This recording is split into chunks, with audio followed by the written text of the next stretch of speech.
कसम राजस्थान के उस काले हिरन की जिसको किसी ने नहीं मारा था, जो अपनी जिंदगी से इतना परेशान था कि उसने खुदकुशी कर ली थी। भाई साहब, एक एसआरके का बहुत पुराना वीडियो आया है सामने, आप भी जरा देख लीजिए। Very nice. मैं वापस करूँ क्या? तो क्यों? जरा प्लीज बंद करेंगे क्या? पूरा इंटरव्यू लेते रहिए, मैं करूँगा। अच्छा, that's a very good show. देख लिया आपने SRK director producer Subhash Ghai की कैसे चमचागिरी कर रहा था, कैसे सुभाष घई की सेवा कर रहा था। भाई साहब, इनिशियल डेज में एसआरके ने ये सब कुछ किया है बड़ा स्टार बनने के लिए, और मेरे ख्याल में अगर इतनी चमचागिरी करके कोई बड़ा स्टार बना है तो ये कोई बहुत बड़ी बात नहीं है, क्योंकि ये चमचागिरी मैं तो नहीं कर सकता भाई। मैं भले ही जिंदगी भर जीरो रहूं, लेकिन इस तरह से सुभाष घई जैसे आदमी की चमचागिरी नहीं करूंगा। कसम रावण की, विक्रम भट्ट और उसकी पत्नी राजस्थान की जेल में पिछले 7-8 दिन से बंद है।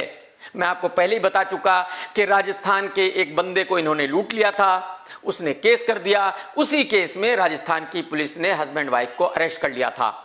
दोनों राजस्थान की जेल में हैं। राजस्थान की अदालत में दोनों ने अर्जी लगाई है कि हम बहुत ज्यादा बीमार हैं, हमें ट्रीटमेंट चाहिए, उसके लिए हमें जमानत मिलनी चाहिए। लेकिन अदालत ने जमानत देने से मना कर दिया। अदालत ने कहा कि भाई साहब, जो डॉक्टर के 40-50 करोड़ रुपए लूटे हैं वो वापसी कर दो और चले जाओ। वापसी नहीं करोगे तो जेल में बैठे रहो दोनों।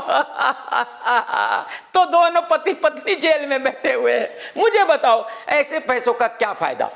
अगर आपके पास 200 करोड़ रुपए हैं, 1000 करोड़ रुपए हैं और आपकी पत्नी जेल में है, तो ऐसी जिंदगी से बेहतर है डूब मरना। अरे भाई साहब, अगर आपने किसी को लूटा है तो आप जेल जाइए, लेकिन कम से कम अपनी पत्नी को तो मत फंसाइए, कम से कम अपनी पत्नी को तो जेल में मत डालिए। उस बेचारी का क्या लेना देना, उस बेचारी का क्या गुनाह है? उस बेचारी को तो पता भी नहीं होगा कि तुमने कब पैसे लिए हैं उसके नाम पर। जबरदस्ती उस औरत को जेल भिजवा दिया है। विक्रम भट्ट बहुत ही घटिया काम किया है, और मुझे लगता है कि पत्नी जैसे ही जेल से बाहर आएगी, इस भाई को टाटा बाय बाय कहने ही वाली है, गारंटी के साथ।